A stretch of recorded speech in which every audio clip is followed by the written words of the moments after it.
welcome to episode 246 of the CRICKETher Weekly.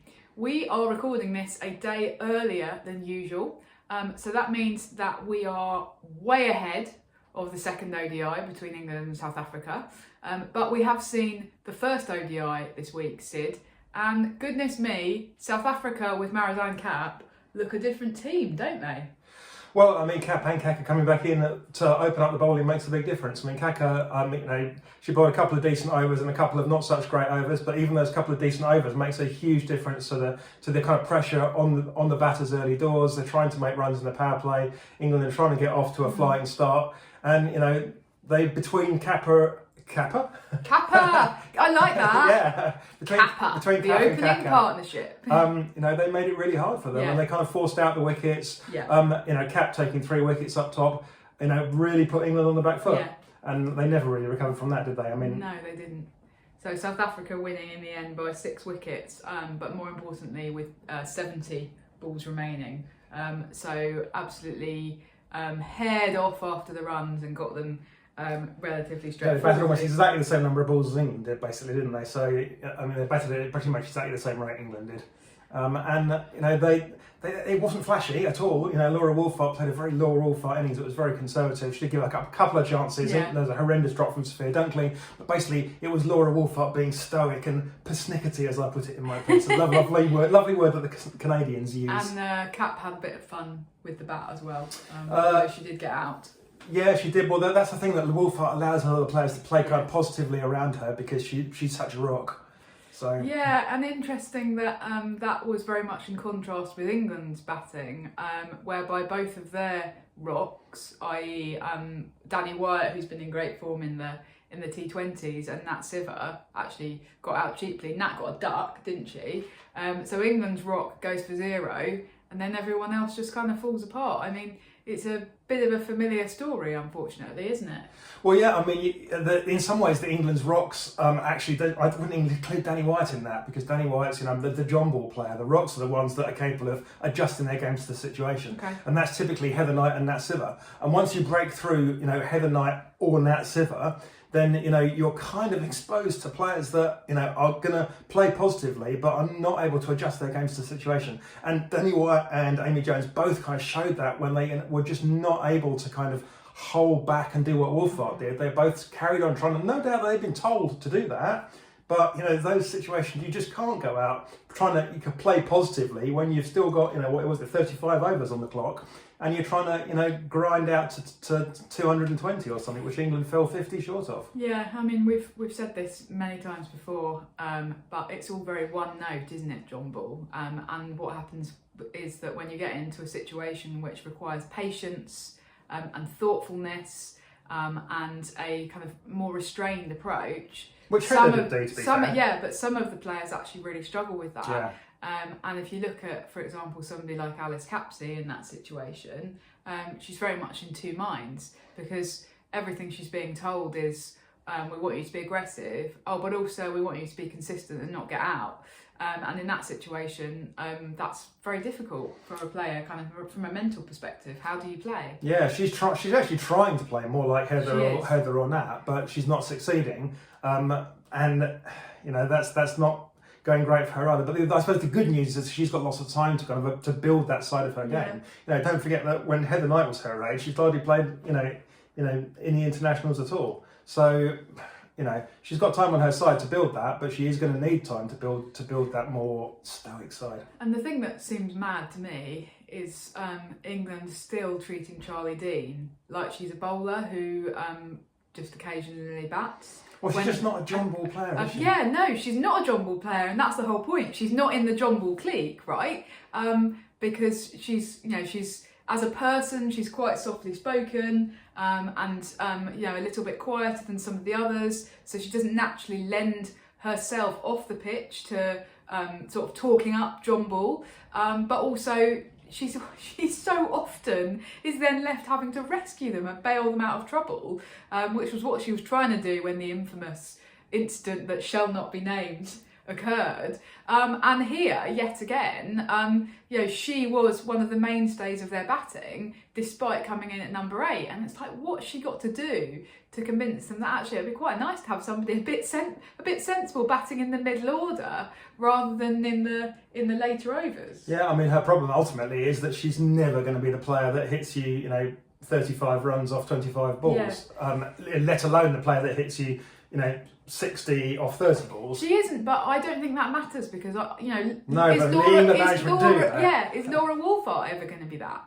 Well, she has kind of hinted in that direction. We've seen a couple of innings from her in T20 comps and things where she's done that. But yeah, that's a fair point. But yeah, Charlie Dean, did come and basically rescue England, got England to a vaguely defendable total, but they were going to need to bowl really well. Not really. Well, vaguely defendable. Under 200. Vaguely defendable. Okay, very, if they bowled really well and held all their catches and everything, then that's the kind of maybe. All right. Okay. Well, obviously big problems for England. Some odd selections, right? Because you leave your two reliable, solid bowling options, Kate Cross and Sarah Glenn, on the bench, and you chuck in both the Lauren Filer and Lauren Bell, who are attacking but can be a bit erratic. Can go up in smoke. I mean, it's actually, it occurred to me, Raf, that it is actually very JonBall. The bowling selections are also JonBall. They're going, with the bowlers that can do the bowling equivalent of smash a few sixes. Yeah. And who cares if they get out? Yeah. So in the bowling case, Lauren Filer's a classic JonBall bowler, isn't she? Yeah. Because she'll bowl an explosive delivery that's unplayable, but it probably won't be hitting the stumps. And if it does hit the stumps, then great. And when Lauren Filer comes off, she can be a really dangerous bowler. But the trouble is, she isn't coming off very often. And again, we saw kind of basically not a great performance. Yeah, there were threatening balls, definitely. But the overall, I mean, you can get away with a bit more in an ODI. You probably can afford one bowler like that. But of course, England's problem is that if Bell's not on song either, then you've got two bowlers like that. And at that point, you're letting South Africa get off to the decent start that they did. And that decent start meant that they were never really under any pressure. They needed to go under but they were around about 4 and over, basically. They needed to go out from the sort of 10 over mark. And that in the end proved reasonably straightforward, even though they did lose a couple of wickets along the way. Yeah, now we did have a question come in because, of course, one bit of news that's come in this week is that Freya Kemp has gone home from the tour to, quote, manage her workload ahead of the Ashes. Heather Knight in a press conference then said, we are very much hoping she is going to be back for the Ashes. I know that you'd been, during the T20 series, actually questioning her, watching her bowl, because she doesn't seem to have recovered her pre-injury pace. But Pazza on YouTube says, is it time to have a break from her? She's effectively been a drinks carrier for 2 years. Should they be thinking about other options? England are acknowledged by sending her home. I mean, basically, send her home and give her a longer Christmas holiday, allow her to kind of, recharge mentally. But, I think they're acknowledging really that, she's not the bowler she was. And without her bowling, her batting probably isn't quite good enough to get and keep her in the side. And her bowling at the moment is neither threatening nor that sort of consistency. So she offers neither the threat nor the consistency. And you're never going to pick her in those situations, especially for ODIs and a test. Okay, the way I'm reading it is that they've sent her home because they're concerned about a recurrence of her injury, and that what's happening is that she's bowling very slowly because she's scared of getting injured again, and she doesn't trust her body at the moment. Yeah, definitely. And it's really difficult when you're a quick bowler, right? When you get injured young, because you're then look at Taylor Vlemick. I mean, you're then forever battling, going, am I gonna, if I try and do what I was doing 2 years ago, am I gonna break my back again? And you just don't know. And so I feel that is partly what's going on, is that they've gone, oh dear, we just want to rest her up and try and get her to kind of rebuild her own confidence in her ability to bowl again, like she was doing when she was a 17-year-old tearing in. Yeah. Well, we'll see. I mean, hopefully she can get a bit of rest, a bit of recharge, and we'll see how she's tracking during the Ashes. But she really does need to be bowling a lot better than she was in South Africa. She needs to be bowling with more venom or a lot more consistency. Now, right? Sid, it's got to be one or the other. Do you think that England will be fighting back in the next 2 ODIs and the Test? Because we were quite... I can't actually quite remember what we said in last week's episode, but I think you were very much, I can see England just winning every match in the series, but does it really matter? Oh Maybe yeah, I can still definitely see that. I mean, I can still see them winning all the remaining matches. But I think actually what's really interesting is that England have been consistent in their not very goodness. Okay. I don't think they were actually any worse in the ODI than they were in the T20s. Okay. It's just that the T20s, South Africa were absolutely terrible, so England won those. Yeah. South Africa came back, put out a full strength team for the first time on the tour. England lost that match. But I wouldn't be surprised if England go and win the next two ODIs, playing very similar kind of game. But, South Africa, I think, are going to be a little bit less consistent. If South Africa can start putting together the consistency to win this ODI series, then, that's when South Africa become a bit more of a threat to the other teams in the top six. Okay, that's interesting. I mean, I think that South Africa will win the ODI series, and let's see what happens in the That's tests. a bold prediction, Raf. I don't think it is massively bold, given how England played in the first ODI, to be honest. And the other thing is that was within 24 hours, Australia had played their first ODI against India and absolutely smashed them and bowled them out for 100. And you're just kind of looking at those two performances alongside each other and going, hang on a minute, I'm a bit nervous about the Ashes from an English perspective. And a one-sided Ashes is probably not great for the game, actually. No, it's not. I mean, I think that I only watched highlights of the Australia-India game, so I only watched like 20 minutes of play, so you don't really get a sense of overall of it. But I'm told that Australia bowled well. Kim Garth bowled well, a friend mentioned. And obviously Megan Shute took her career best figures. It does look a little, from looking at the wickets, the way they fell, it does look like India had a massive off day. I mean, this is not, India haven't suddenly become awful. No. They had a massive off day, and they're not going to get rolled over for 100. It was more just the juxtaposition Yes. of those two performances, I think. And I think that if Heather Knight and John Lewis aren't looking over at what's happening with Australia against India and feeling a bit nervous, then they're a bit silly. Okay, let's move on, Sid. Yeah. Now, this week in the UK particularly, there's been a bit of controversy about a man called Greg. No, not that Greg. We're talking about Greg Barclay, who obviously former ICC chair, has reached the end of his term and has given an interview. Literally and metaphorically. Has given an interview in the Telegraph. Now I think that Sid put it best on Blue Sky when you said, what was it? A rare total moral vacuum. In his interview, he talked about, he covered quite a lot of ground, but I guess there's three particular things that we want to pick up on in the context of women's cricket. The first is offering an explanation for total ICC inactivity on Afghanistan, because Greg Barclay makes it quite clear what he thinks about this. He says it's not the Afghanistan board's fault. They used to have women's cricket. I think our approach has been right. So absolutely no compassion or morality, frankly. Yeah, absolutely. And no hint that he thinks that it was even really a difficult call. I think that he's just presenting it as a very black and white issue. That is a really good point, actually, Raf. Yeah. That he could definitely have said, "Boy, no, it's a really difficult situation, and one that we had to handle very, very sensitively, and there was a lot of politics involved. And overall, we felt that we wanted to try blah de blah de blah." But he didn't. He was just like, "Oh, f the Afghanistan women. Who cares about them? The important thing is that that the men can keep playing, and who cares about the rest of it?" Yeah, basically, it was very bluff and it was all kind of anyone who thinks differently is just an idiot. That was the kind of whole aura of the interview, to be honest.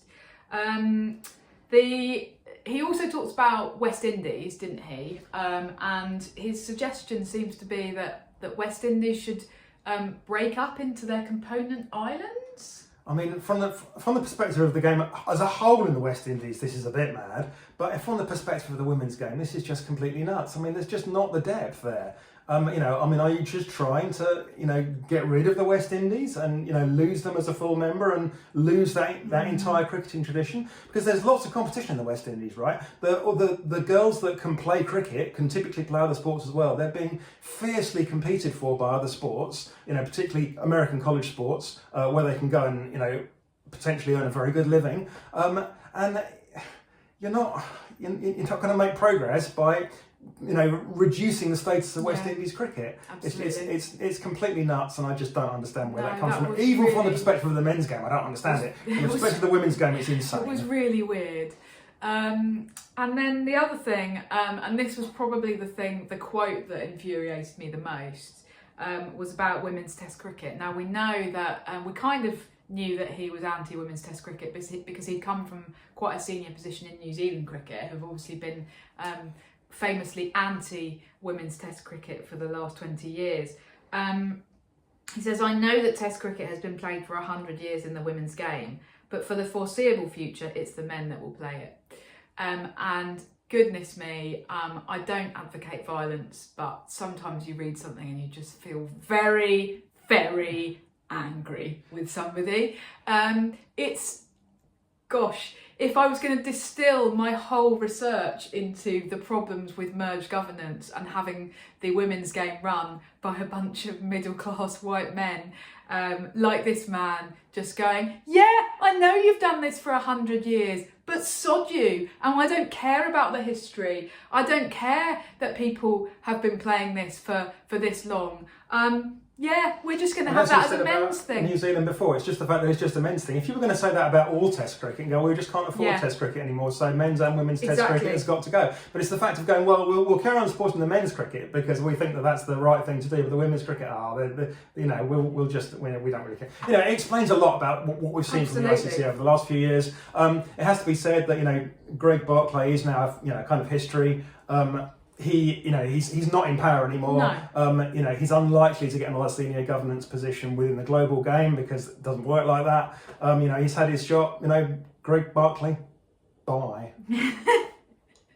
Yeah, good flipping riddance. Anyway, finally. Shall we move on to WBBL marketing, Sid? Which has there's been a bit of a debate about this. Now, we talked about WBBL last week, didn't we? Having stayed up to watch the final, which was reasonably well attended in the context of WBBL, in the context of the MCG as a venue, was not very well attended. And there's been a particular conversation about this, partly sparked by a piece by Lisa Saleka, which actually talked about the issues with a kind of the small WBBL crowds. And she's compared it to the 100 in England, which she's obviously done a lot of commentary on. And also in Australia, the Matildas and the AFLW also managing to draw bigger crowds. And in the piece, she essentially says that nothing has developed in terms of crowds since Australia managed to get 86,000 people at the MCG for that final against India in 2020. And she's quite critical about the lack of overall investment by these teams, WBBL, BBL teams, in the women's side of things in terms of marketing. Is she right, Sid? Well, I think she definitely does have a point, but I think that also the WBBL is facing a bit of an uphill struggle. There's lots of things to talk about here, so let's make a couple of brief points. Yeah. One would be that a big deal about the comparison with the 100 and the WBBL is that the 100 is taking place during the summer holidays and the WBBL isn't. If you move the 100 to school term time, the 100 would get exactly the same kinds of audiences that the WBBL is getting. It being in the height of summer in school holidays is making a huge difference to the attendances at the women's games. Can I just say though that actually, as somebody pointed out on Blue Sky, it's impossible to move the WBBL to the summer holidays now in Australia because the WPL has taken the January window. Now, I hadn't taken this in, but if you look at the Future Tours programme, all of the Januaries have been left blank. So this January is going to be the last time that we see international women's cricket in January, let alone there being a window for WBBL in that time. Yeah, absolutely. There isn't a window for it, but there still remains the case that not having it in holiday time is going to hold back your audiences. Another thing that I want to point out about the final in particular is that there's good reasons and bad reasons, but awarding the final to the team that finishes top as having a home final, what that means is it's very difficult to market it, because you don't, not only do you not know who's playing in the final, but you don't even know where the final is going to take place until a week before. And at that point, you're left with just a week to try and market it. Now, marketing can be really successful. We saw that when the Women's Ashes was played in England last year, the ECB marketed it really heavily, targeting the towns where the games are taking place. So if you were in Nottingham, there was posters all over the streets advertising the women's test, and they got a good attendance at the women's test, one of the best they've ever had. And ditto the games where the one days and the T20s are being played. They were marketed specifically in those cities. You can't do that with the WBBL because you don't know which city it's going to be played in. You can't do what the 100 does and sell a load of tickets in advance to people that go, well, I'll buy a ticket, and if my side doesn't make it, then maybe I'll still go, or maybe I'll give the ticket to a mate of mine. So you can't make advance sales. And again, I appreciate there are good reasons for having this home final, and it's something the men's BBL has done, but it does make it difficult to persuade people. You've got a week to persuade them to come into and buy those tickets. Yeah, I mean, if you look at the alternative though, the alternative is that you end up playing the final in a city where neither of the teams are from, and that's a much bigger problem in Australia than it is in England, because going from Manchester to London to see the final of the 100 is like 2.5 hours. Going from Perth to Melbourne to watch the final is like 5.5 hours on a plane. I mean, it's just incomparable. And that's one of the problems that Australia has got that we don't have, is that it's so flipping big. And so that would be the reason why you go with a home final. But I appreciate what you're saying, that it comes with all of these other issues as well. I mean, I guess the biggest thing is that actually, I feel that there's a sense in which Lisa Slaker, as somebody who works for the Sydney Sixers, has a little bit of control over this. It's about the teams going, well, we need to put more of our marketing budget into the women and the men, rather than just having a joint marketing budget. That would actually be something that you could do. Well, what she wants to do in that article is offload it all onto Cricket Australia. She's offloading the responsibility, saying Cricket Australia need to put up the money to market this stuff. But maybe the teams do as well. Yeah, well, good point. I think it's everybody's responsibility, to be honest. Okay.